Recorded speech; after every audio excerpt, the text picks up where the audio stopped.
বিসমিল্লাহির রহমানির রহিম।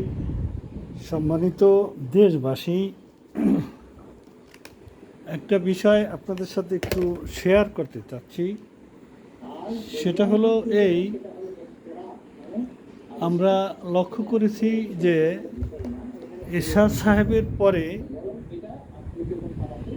বাংলাদেশে 1991 সাল থেকে প্রায় একটানা 36 বছর নারী শাসন চলছে। নারী শাসনে দেশ চলবে না দেশ চলবে না, এটা নিয়ে সাধারণ মানুষের কোনো উৎসুক বা কিউরিসিটি নেই।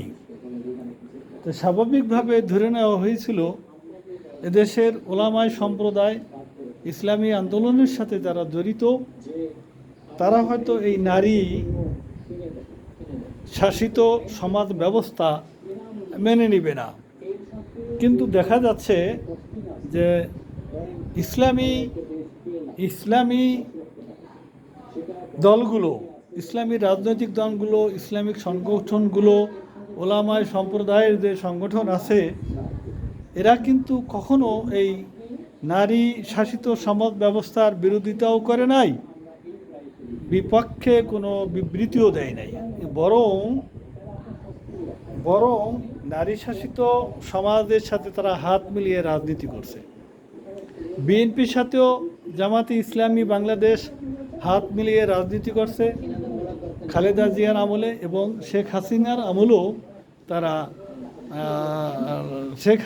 আমলেও তারা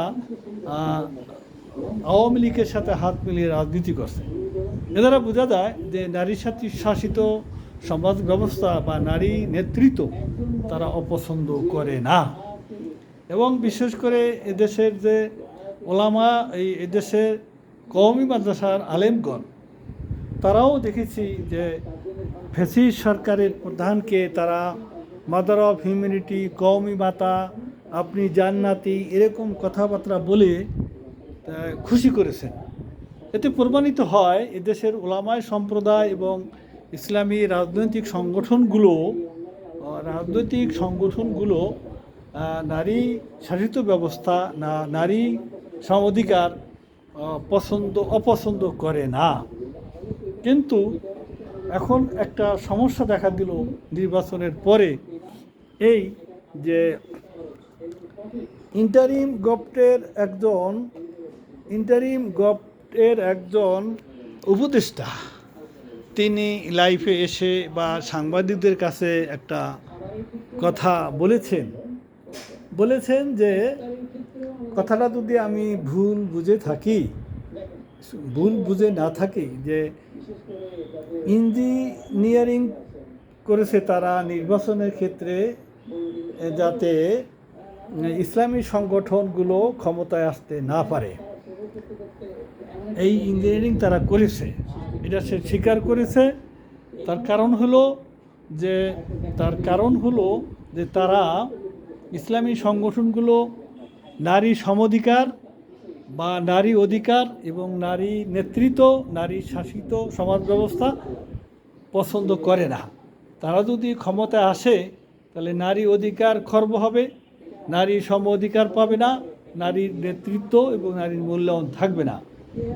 এই চিন্তা ভাবনা করে তারা এমন কৌশল অর্জন করেছে যাতে ইসলামী সংগঠন ক্ষমতায় আসতে না পারে। এটা নিয়ে এখন বেশ বাক বিতর্ক হয়েছে। এবং এটার পিছনে আর একটা যুক্তি হলো এই, যে জামাতে ইসলামী বাংলাদেশ সহ যত ইসলামী সংগঠন আছে, তারা কেউ কিন্তু নারী প্রার্থী দেয়নি। এতে প্রমাণিত হয় যে তারা নারী শাসন এবং নারীদের যে বড় অধিকারকে তারা খর্ব করে দেখে, তারা সীমিত করে দেখে। নারীদের নির্বাচন করার অধিকার নেই এরকম একটা চিন্তা ভাবনা করে, নারীদের রাষ্ট্র পরিচালনা করার অধিকার নেই এরকম একটা চিন্তা ভাবনা করে। এই চিন্তা ভাবনা যদি না করতো তাহলে তারা তাদের সংগঠন থেকে অন্তত 2, 4, 5, 10 জন নারী প্রার্থী দিত। তারা নারী প্রার্থী দেয়নি, এটাই হলো তাদের যুক্তি বা প্রমাণ। এখন এইটা নিয়ে তো যে উপদেষ্টা কথাটা বলেছেন, সে তো এখন গিরাকলে মাইনকার সিপায় আটকে যেতে পারেন। জানি না, আমি এ ব্যাপারে আমার মন্তব্য আমি করব না। এখন যে উপদেষ্টা বলেছেন সেই উপদেষ্টার বলাটাই কতটা ঠিক হয়েছে, কতটা যৌক্তিক হয়েছে।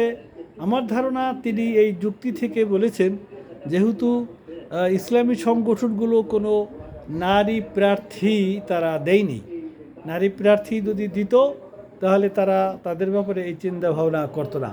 আশা করি বিষয়টি সকলে ভেবে দেখবেন।